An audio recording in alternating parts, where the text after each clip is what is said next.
Hi, everyone, and welcome to Code of Conduct, the backend engineering podcast, which is by engineers and for engineers.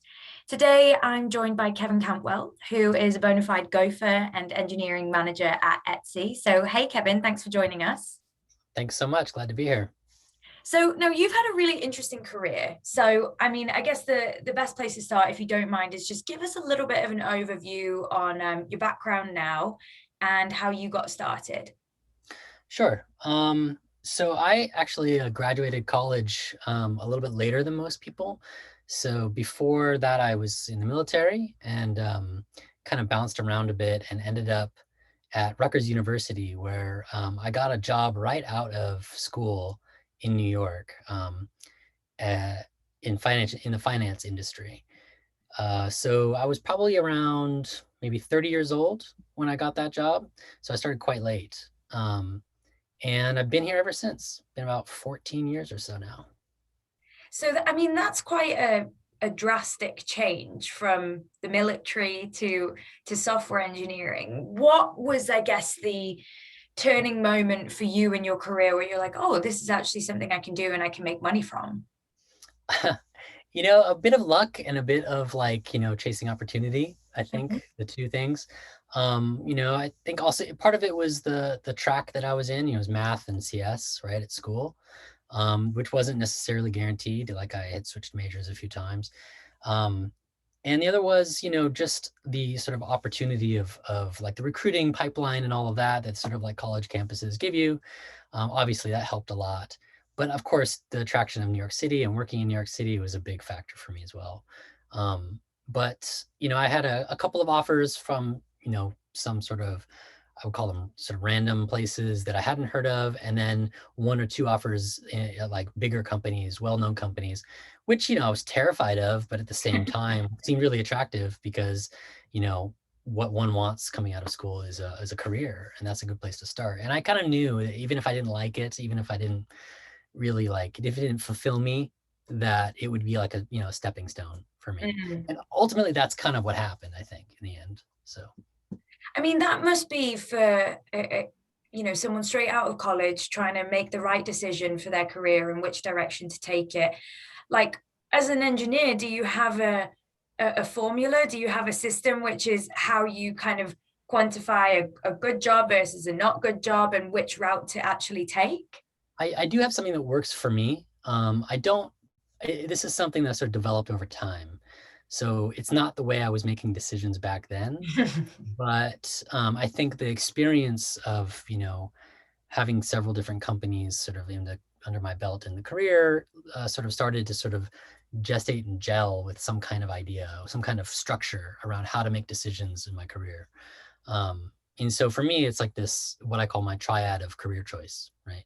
So it's really just a very simple process for me to like look at a job or a potential job and say, is this good for me? Is this where I want to be? Is that where I want to, do I want to stay or not stay? That sort of thing. Mhm. And it consists of 3 points on this triangle, right? It's money is 1 point, right? Obviously, every job pays you some money, at least you hope, right? And that's a big factor, right, in any job. It's obviously very important. It's not something to be embarrassed about, I don't think. I think it's something that matters in this culture and also in this system. Makes the world go round, et cetera, et cetera. So how much do you need? How much do you want? Which can Mhm. be two totally different things.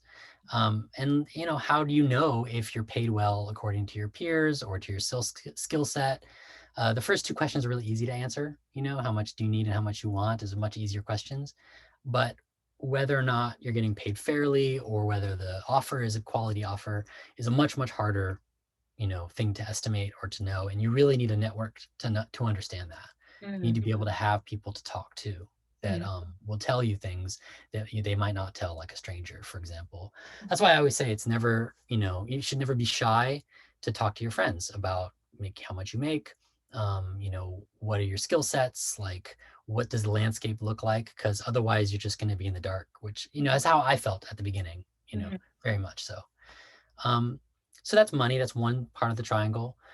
Another point of the triangle is community, right? So, and by community, I kind of mean the people you care about or the things that you care about, like good works is maybe another way of putting it, right? Mhm. It's really yours to define. You know, it might be a global sense of things like climate change, like your impact there. It might be something a little more local. You know, maybe you're interested in like a ride sharing app for gig workers or something like that. Maybe you have a very specific, you know, subset of the economy that you care about.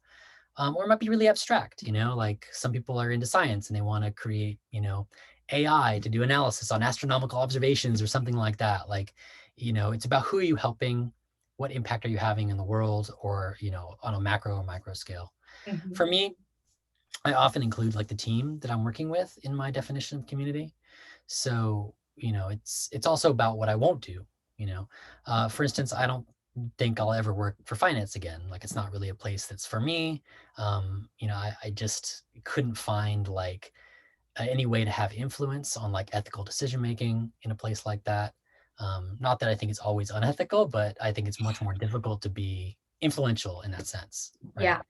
Um, and you know, if my job doesn't allow me to prioritize, you know, I'm a family man, so I'm a father, and so if my job doesn't allow me to prioritize that, as a father, as a husband, then that's a big red flag for me as well, right? And you know, some jobs are really good jobs, but just not for that, right? Mhm. And these things change over time as well, like the sense of the things you care about. So that's community. And the last thing, which is also really important, is fulfillment. All right. Does the job, is it something you're passionate about? Is it something that is gratifying or, you know, is like gives you pleasure in some way?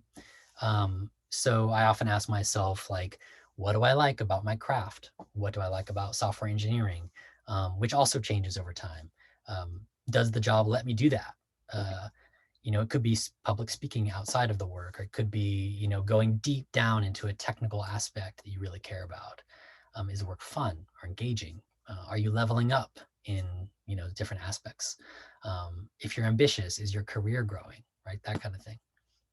So, you know, and the way I think about it, you know, money, community, fulfillment, if I have one of those things, but not the other two, it's a bad job, leave. Don't take the job, right? Just Mhm. don't. If I have two of those things, that's what I consider a good job. I think it's worth keeping. I think it's worth having. It's worth shooting for.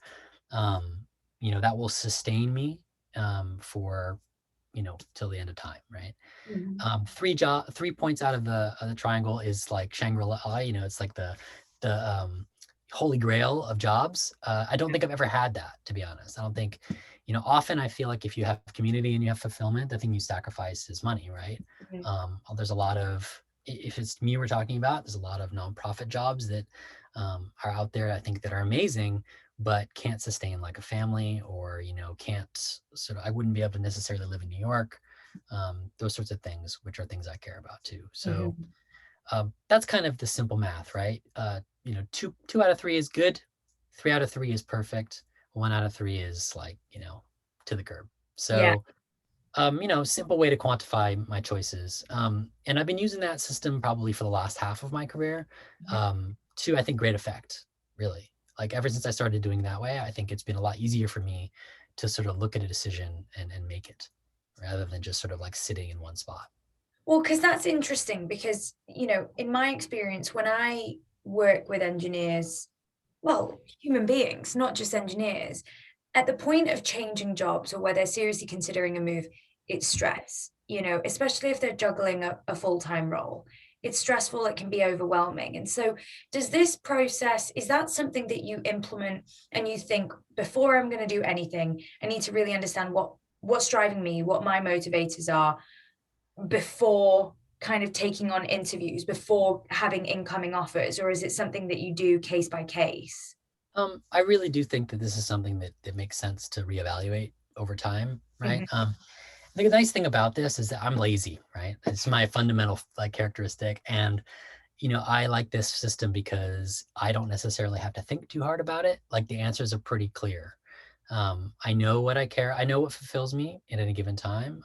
You know, I know who my community is at any given time. Um, you know, I think about like, you know, cash flow and, you know, income and stuff like that. That's just like omnipresent all the time because, Mhm. um, and so, yeah, these things are like easier to answer in the moment, and they're good for in the moment kind of decision making. It's a lot more difficult to say that I will care about these things, these same things 5 years from now. I will care Right. about these same things 10 years from now. It's not really a projection. It's Hmm. really more of like an evaluation of the here and now. Okay, that makes sense. And one thing that you touch on, which I actually think is really important, is the compensation side of things. Of course, It yeah. seems to be this taboo that people are frightened, if I tell them what I want, are they going to think that I'm not committed to the job, or am I going to price myself out? And you study really hard, you Mm-hmm. work really hard, and like you say, this is New York. The tech industry is just growing and growing and growing, and engineers should be paid what they're worth. But what advice would you offer people who maybe aren't going through a recruiter, so they are having these conversations direct with their potential future manager, and they feel uncomfortable just disclosing what they want, and so in the heat of the moment when someone says, what are you looking for, they drop a figure that actually they don't feel that great about? There's a lot in that question. I don't have, first of all, I'll just say right off the bat, like I don't have all the answers. I certainly don't, I don't consider myself like an expert in this, domain. I've made mistakes, I think, that have harmed me in the like financial side, but I've also made some good choices too. Um, I think the best piece of advice that I can give is, besides what I've already given, which is to sort of like find a group of people that you can feel comfortable being open with, right? Mhm. That's the best way, right? Because if you know what generally other people are experiencing in like other companies at your level, with your skill set, right? It makes it a lot easier to sort of set a number or to ask for a number or to reject an offer, right? Like you'll know a lot more about how to say no, right? Mm. That's a big hard one, I think, for a lot of people, is that when you get an offer, you don't want to say no, you Mm. don't want to throw it away, right? Um, and being in a place where you can say no is obviously very, very important, right? That's the number one thing. Like you don't want to be in a place where you're making hasty decisions or you're feeling stretched. That's not always possible, Sometimes you just have to like, pull the trigger if you have some risk involved that, that everybody's life is different. Everybody has a different fundamental situation. And then other times too, like it may not be the best offer in the world, but it's maybe the best offer that you can get at that time for that reason, right? Nothing wrong with that either, you know. Yeah. Um, I would say like the landscape is very different no matter where you go. So I think New York salaries are slightly less than like in Silicon Valley. Um, so if you are purely all you care about is that, dollar amount, then that might be the best place to go. Um, Companies have different policies. I think, Spotify, for example, I think recently announced that they have like a work from anywhere policy where the pay is the same across the country, no matter where you are, whether you're working remote or working locally within New York, the pay is kind of the same everywhere, which has its own positives and negatives depending on where you are. It'll be interesting to see how that plays out, Mm. what happens to like the New Yorkers, especially. But it's great for people, for example, who live in Boston and work in Boston, right? Which they may feel like their salaries are depressed compared to their peers, right? Mhm. Um, Public companies are going to pay different than startups. Startups are going to talk a lot about money a lot differently than public companies. This conversation we're having here about how like money is important, of course, and like this is some aspect of your career. You'll often find startups talk about passion, or they want to talk about like, like earnestness for the job or the business, because they obviously can't compete on that level at the same way Mhm. unless you really, really believe that that company is going to, sell for, 10x what they're worth, or your equity is going to be worth more, et cetera, et cetera. There's all these ways to market like a company and a job, And I've worked in startup land for a long time, and I'm very aware of these things and very like eyes wide open about that stuff. I really cared about working in startups for a long time, and that was my goal. Mhm. But I think in general, if what you care about is making a lot of money, there are ways to do that. Um, just typically not in startup land, unless you end up working at the next Instagram, or you end up working at like the next Snapchat or whatever it is. Um, there's a lot of luck involved in that. Mhm. So Yeah. I think it makes sense to, to sort of be pragmatic about your choices if those are the things you care about.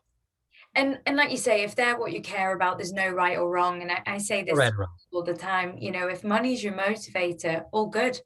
But on the flip side, I've spoken to engineers that work at some of the fan companies that say, get me out. Like I want to be in a startup for reasons X, Y, and Z. So I think it's really interesting. One of the things that you said that I absolutely love there, which I think is hugely applicable to engineers in a post-pandemic market, right, where we're kind of sort of coming out of it a little bit, but some people have been really badly affected by COVID, and there's no getting away from the fact that there are probably more engineers on the market than there ever have been, certainly in the years that I've been doing it, and that causes a bit of panic, a little bit more. Who am I competing against? How's this going to affect me? And do I need to take the first thing that comes my way because I need to put food on the table for my family? So I think the ability to say no if that's within your capabilities, and it isn't a dire situation, I think is really important, and shifts the power back to you and lets That's you right. take control. So I think that's yeah, it's not something you hear often about, but sort of setting boundaries. I know what I'm worth. This is what I want. And if that doesn't come in, and it definitely doesn't meet the other two in the triad that you mentioned, then it's not the place for me. Yeah, yeah, that's 100% correct. Negotiation is a part of the career, ladder, and I hate that part, to be honest with you. I'm not good at it, and I don't like it, and it always feels false or in some way. But the ultimate negotiation tactic is being able to walk away, and everything else is secondary, but like way down secondary. Um, but not everybody has that ability to do it, and I haven't always had that ability myself.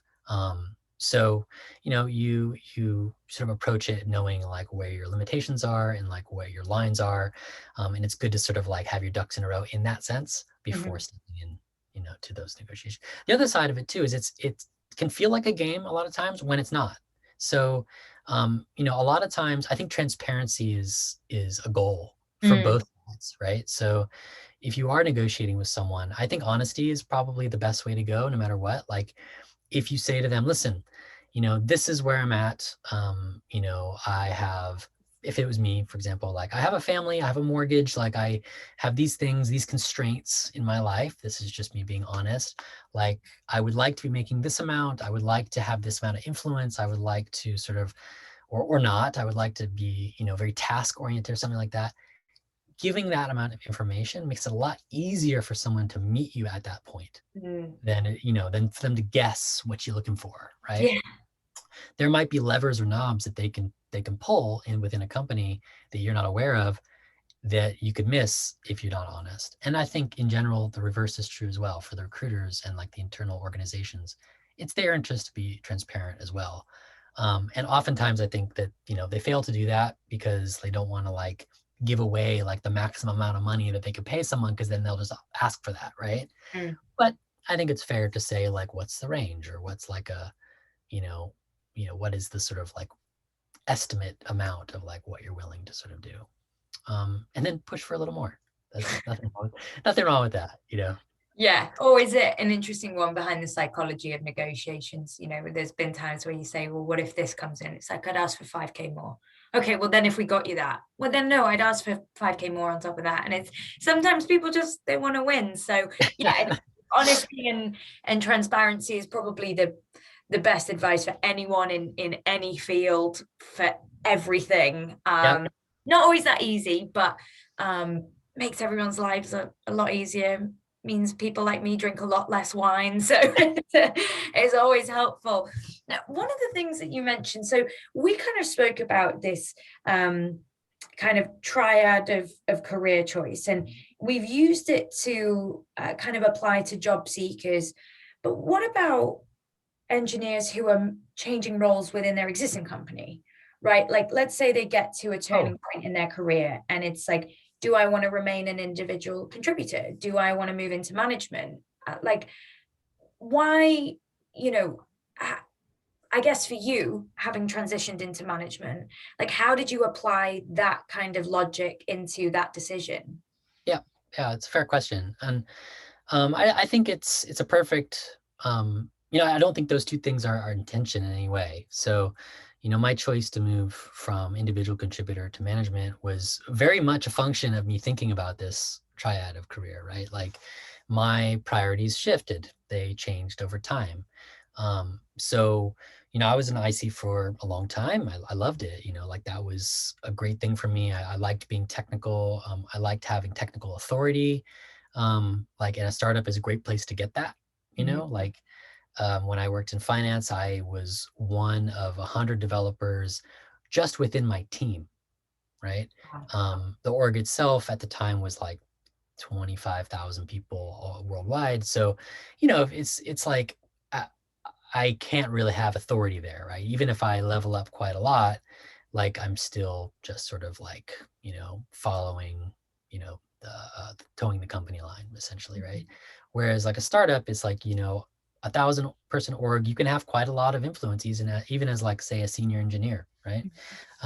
At a 5-person startup, you might be doing almost everything, right?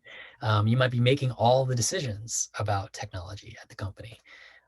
That was exciting for me. That was really cool, and I liked doing that. And I grew exponentially in an environment like that, right? That was important to me. That was part of my fulfillment, right? Um, Very skeptical of management initially, like just for myself. I've always valued good managers, but the most exposure I had to leadership in my past was in the military, and I just couldn't really see that kind of authoritarian style working in software engineering and like, right? Everybody talks about flat organizations and, kind of like, what is it called? Servant leadership and things like that. And that's not military style really at all. So I just kind of didn't have a good connection to that style of management, and it didn't seem fun or interesting to me. It kind of seemed hard for, not, and it seemed to take me away from like the technical side. And I also knew I had some aptitude. So like my leadership teams would always sort of nudge me in that direction, hiring or mentoring or, making higher level decisions and things like that, which I kind of resisted, to be honest. Um, so instead, what I would do is I would go deeper and broader. Technically, I would, at one point I was sort of responsible for managing something like 5 dozen different services, right? And so once I was there, I was kind of like, well, where do I go from here, right? Mhm. Like, what do I do? And there were all these interesting technology things happening. Kubernetes was kind of coming onto the landscape. There were some really interesting sort of like service mesh things happening, and I was more interested in distributed systems. So, I was started looking around for different companies, and I focused on technical startups, which was great until it wasn't, right? So the company I found I think it lasted another 9 months before they closed their doors, which is a risk with startups, and that was about the same time that I had a baby, buying a home. My whole life was shifting, right? So everything was changing within my life, and it just kind of my priorities just shifted, right? Like the things that it was giving me fulfillment weren't really giving me fulfillment anymore. My community had totally changed. Like the people that I were cared about just came to like a really local point, very Mhm. much, right? Um, and money became a lot more important as well, right? So I started looking at management as a way to like give me not only like a new kind of challenge where I wouldn't necessarily feel like I was plateauing or feeling bored, but someplace where I could like grow again, right? So I could kind of start at the bottom and kind of go up again. Mhm.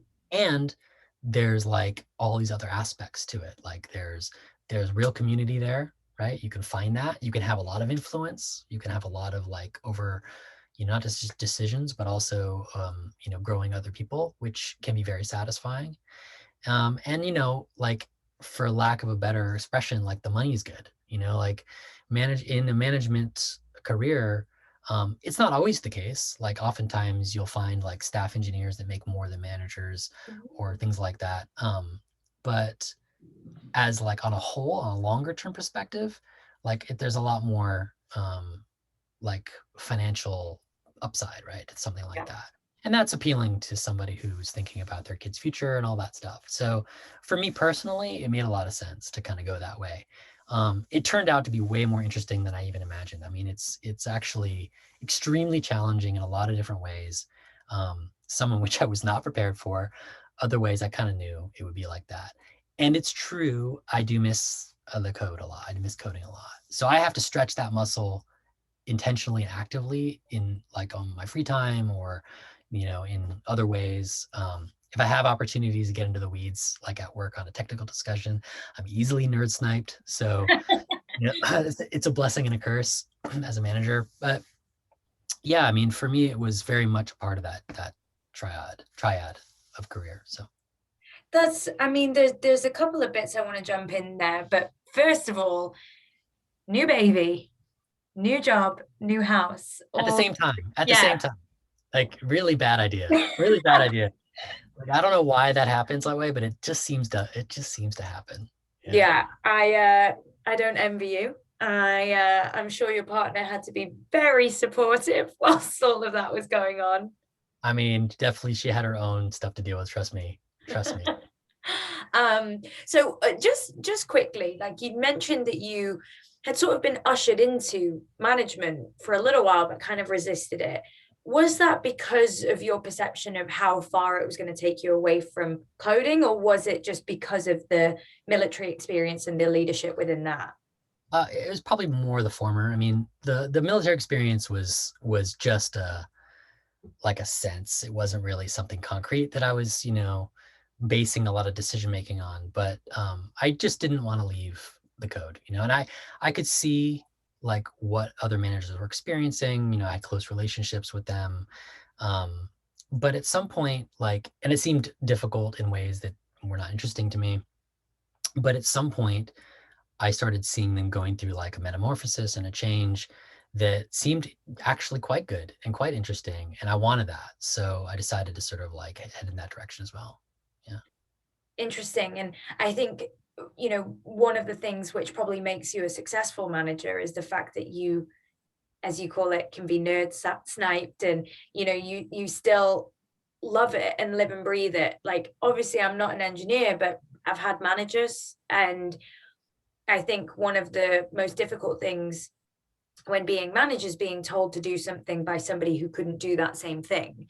And so, for you, when managing engineers, the bit that I'm interested in here, because you're obviously so passionate about what you do, is how do you juggle showing and telling and supporting people like, I've been here, I can do it, I can help you, versus get out the way, let me roll my sleeves up, I can do this 10 times quicker than you.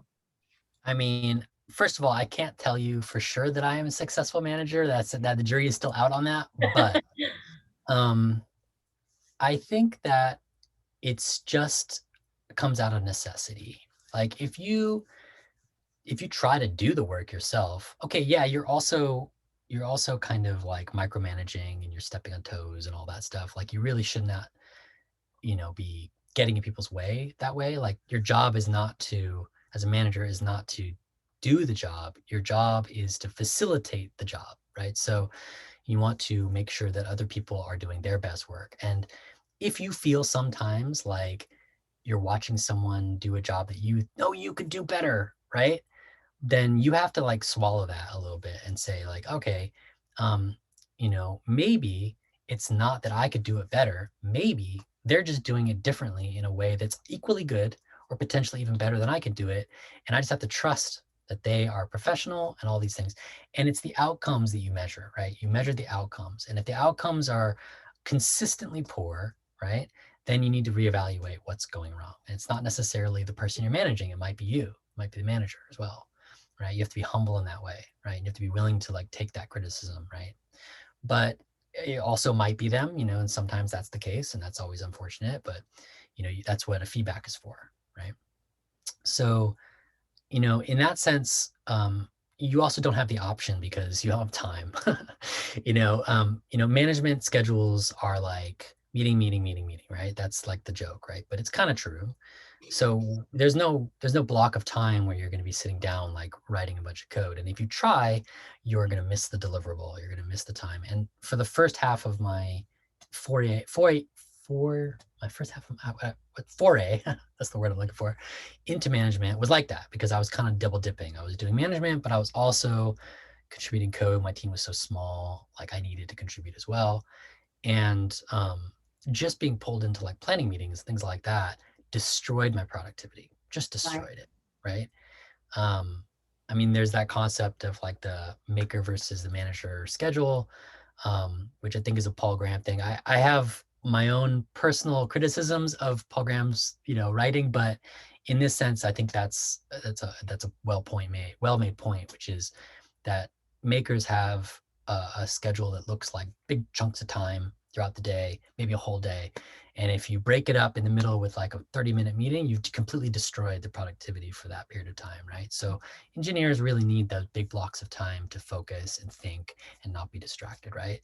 Whereas manager schedules are like hour long sort of blocks of, discussion, decision making, and like, deep diving into like things and just basically coming up with questions that you can then bring to your team and let them answer them, and then take those answers back to like the wider discussion, right? So it's really a teamwork of thing. So a manager is not necessarily the boss, even though technically that's the case, right? Like that's not the right way to really think about it. The right way to think about it is that you're just another member of the team, and you have a very specific role, right? That is equally important and no more important than the engineers on the team, right? And that's especially true for like the senior level engineers, right? Who may have more influence than you within the org. That may be the case, right? And so how do you enhance and focus and energize that? How do you make that stronger? You want to make your team more powerful, not less powerful. And if they're more powerful than you, then that makes you a good manager, right? Like if you can give them more power and to be able to do what they need to do well, great. That looks great on you, right? Mm. And you're gonna succeed. At least that's my theory, and I believe that's true. So I mean, like for me, I'm sat here and I'm thinking, like, I want to go work for Kevin. Like, I think, like, anybody watching seriously. this, we are definitely hiring. Little plug, Etsy, Yeah, Kevin's yeah. team You can are find our job posting at etsy.com/career. no, but in all seriousness, like we can have job titles, we can work at companies, we can have degrees, we can have preferences for languages, we can have all of these things, but ultimately, we're people who are doing the best that we can. And I think to see that sort of philosophy match with that level of humility, it's almost that kind of, for me, that light bulb moment of there should be as few or no egos as possible. You need to be able to, like you say, level up these other people. That makes you look better as an engineering manager. They need to be able to trust you, respect you, come to you, and just ultimately make everyone's lives easier. And I think for me, like hearing when you said, you could be thinking, I want to do this quicker. And as a non-engineer, as a non-engineering manager, that might be my default of like where I would assume that like a really talented hands-on engineer would go. But actually to hear you say they might be doing something that's better. They might be doing something that you just don't know. And having that humility to say, walk me through it. And if there's gaps where I can educate, we'll do that. But if not, I'm just going to shut up and listen.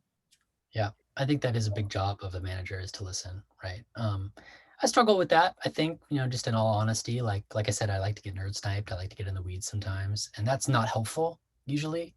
Usually, like the helpful thing is to try to like declutter people's minds with like the right questions, right? Mm.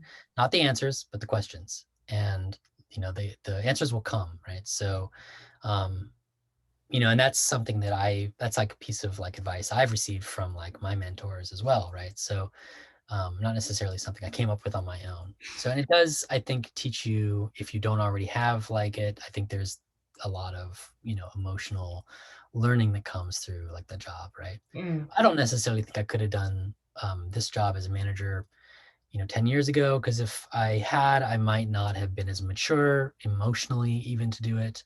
I think you do have to be able to look at yourself a little more clearly as well if you want to be able to like listen, be a more effective listener.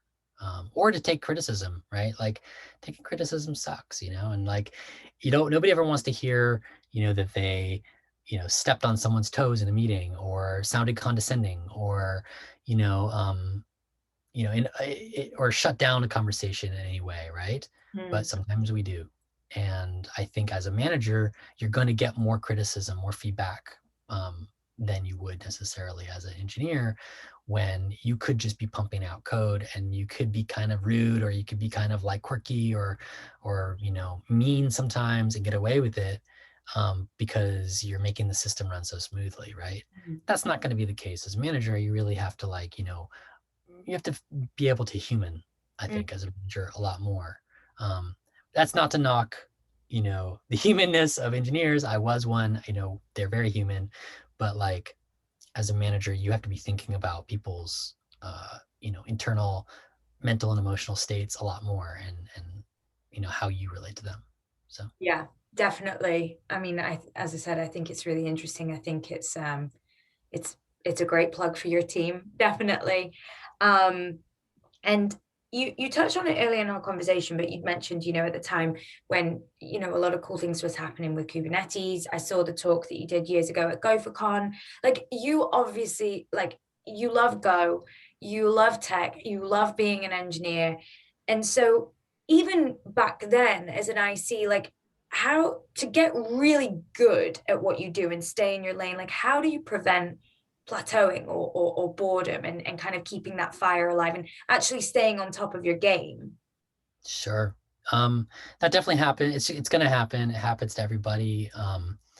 Sometimes it can feel like it happens all the time. And I think it's different also than, like, plateauing and boredom is different than feeling like an imposter, right? Like if you're feeling like an imposter, and both of those feelings will drive you to like learn more, or may motivate you to like learn a new skill or something like that. But imposter syndrome is like the unhealthy version of that, whereas plateauing and boredom, I think, is just normal, natural part of, learning. But if you are plateauing and you are bored, I think that's a warning sign that the fulfillment part of the triad of career is like starting to wane, Mm. right? And that maybe the things that fulfill you are shifting, right?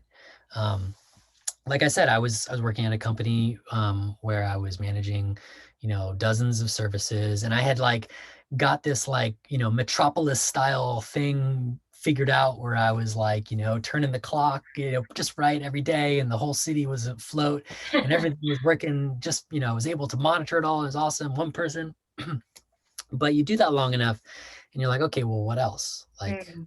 you know, um, and then you start thinking of things to do just to do them, right? You start thinking of like, well, maybe I should just like move all of this from, Elastic Beanstalk to a Kubernetes deployment because I want to learn Kubernetes.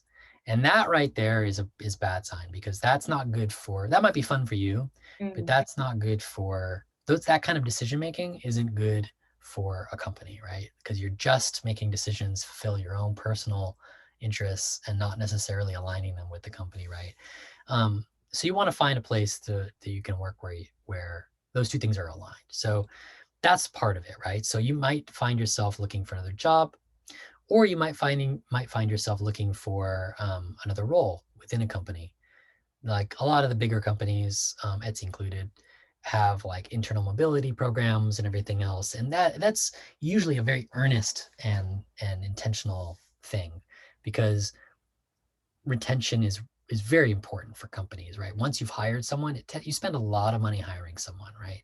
You got recruiters, you have time, you have interviews, you have, you know, um, third party, organizations you're paying to like create pipelines and all this stuff. So when you hire someone, you've invested a lot of money into that. To lose them is very expensive, right? Mhm. So you really want to retain talent. And if the talent is not like, happy, or if they're bored in what they're doing, it makes a lot of sense, just like economically, to give them other opportunities, like to, other spaces to play in, other spaces to like stretch their wings and their their legs, right? So that's like I think those are like very obvious ways of dealing with plateauing and boredom. And the other thing is like, just for outside of a company, outside of like that sort of thing, sometimes going deeper on a subject matter can reveal a whole new like world. It's like going down into the bottom of the ocean and discovering life, right? Like you're going down further, further. It seems hard. You're pushing through, you're pushing, getting crushed, and all of a sudden it's like alien landscape, right? Like all this beautiful, cool tech that you never thought existed or knew existed, and you have all these new skills that you can now use. I loved going deep on subjects in the past because what I found was even if I didn't really use it, even if it was just a hobby, right?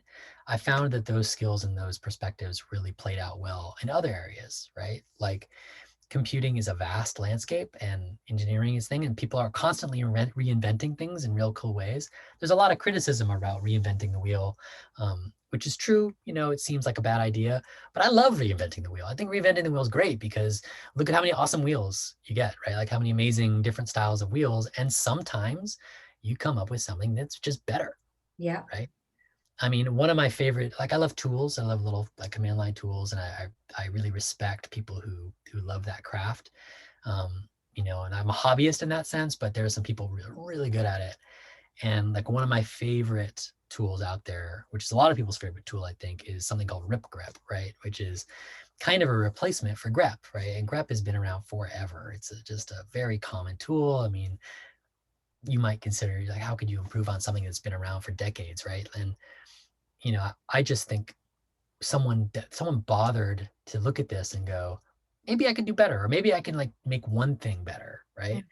And succeeded, and then kept making other things better and other things better, and just becoming a perfectionist in that way, and boosting the productivity of countless users, including myself. So anyway, I just think that like plateauing and boredom is like a sign that you're about to do something really interesting and cool. And it also is a sign to maybe revisit your triad, right?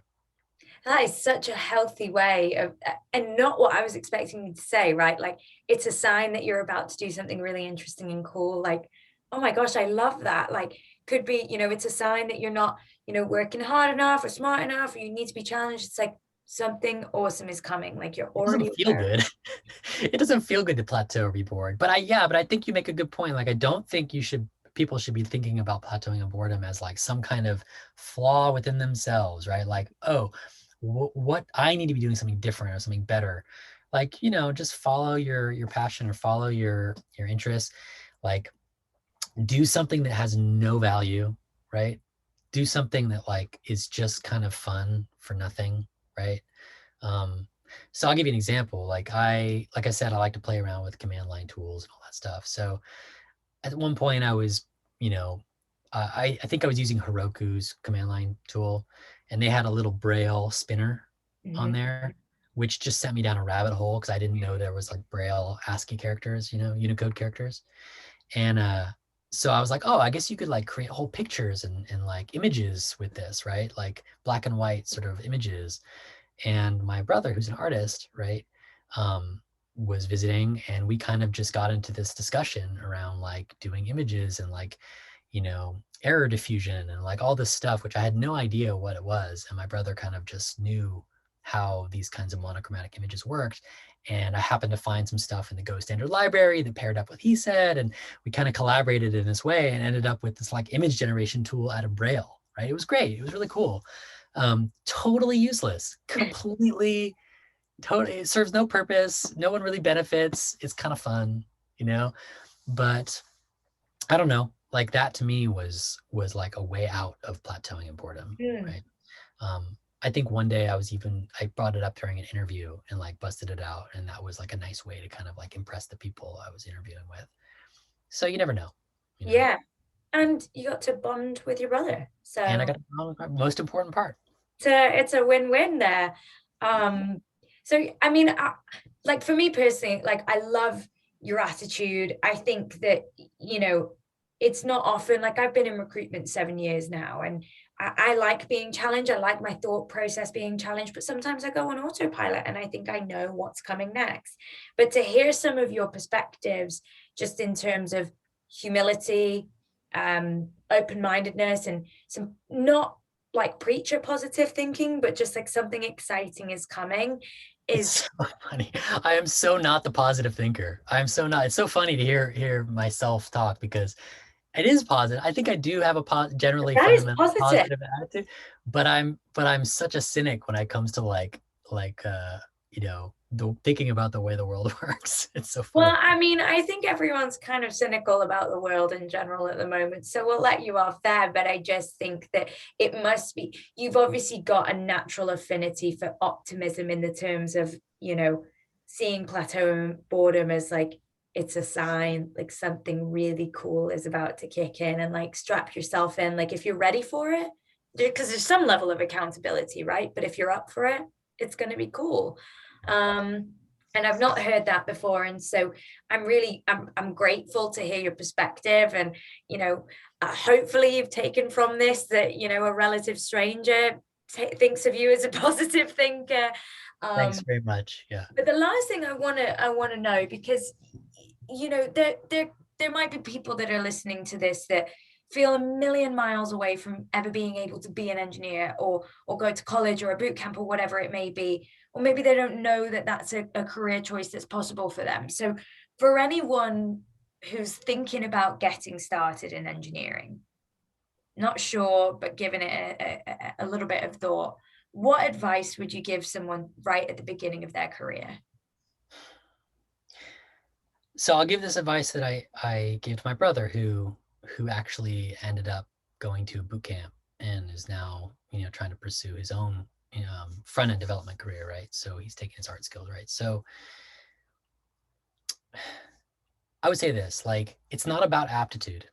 It's not about like, are you good at math or are you good at science or logic problems, things like that. Yeah, there's a lot of that involved, but it's not about like some kind of innate skill, Mm. right? Anybody can do it. Anybody. It's just about whether you want to. Like, do you want to do this or not? And if you don't want to, then you probably aren't going to be great at it. Like, why I'm not, like, there's a lot of things I don't want to do that you know, surprise, surprise, I'm terrible at, and the other side is like, even if you don't want to do it, you might still be good at it. Like, it's just a skill. It's a skill, and skills can be learned, period. Right. And the other thing too is there's room for you. Like, there is room. I know it seems like a very packed or like competitive landscape, but sometimes I think that's just social media's fault, right? Like, it's like you see, it's like Twitter, or Instagram is like is where you go to see how perfect people's lives are, which is all a lie, right? And Twitter is kind of the same thing, where it's like you go to see how successful people are, or like you'll see someone who got a 6-figure job after like interning, and without any other experience or something like that. And that, sure, that happens for sure, but like just because that's happening for some people, certain things, doesn't mean it's happening for a lot of people. And like, a lot of people are right where you are too, but that also doesn't mean it's not going to happen ever, right? Like, it's a pursuit of craft, it's a pursuit of things. And the reality is that like, it is an industry that pays relatively well, right? Like, you could come to New York and you could get a job as like a bartender, right? And you'll have a lot of free time to get a job as a bartender. But if you're not doing something else, if you're not looking for something else, like, there's nowhere else to go within bartending. Maybe you'll become a sommelier, something like that. Like, there's a lot of bartenders have been bartending for a long time, right? But it facilitates other jobs, which is why a lot of them are like actors or things like that, which you need to have a flexible job in order to pursue that kind of career and go on auditions and everything else. If what you want is like something else, like a 9 to 5 job, or 10 to 6 or whatever a startup's life is, it's a job that pays better than a lot of other jobs. So that's, I think, like the initial sort of concrete appeal of becoming an engineer, is that in a relatively short amount of time, you can have a living wage, right? And so in pursuit of that, I don't think it's necessarily like you have to be a certain type of person. I know people who, I had an employee once who, was interviewing people with microphones for People magazine, right? And then went to a boot camp and then got a job with our company. And I think last time I talked to them, I think they were working at Google. So, and that was less than 10 years ago. And I think probably 5 years into their career. So they're having a great life doing that. And you know what? They're probably bored now. Maybe they'll be doing something else. Well, Boredom is also a luxury, Boredom is also a luxury.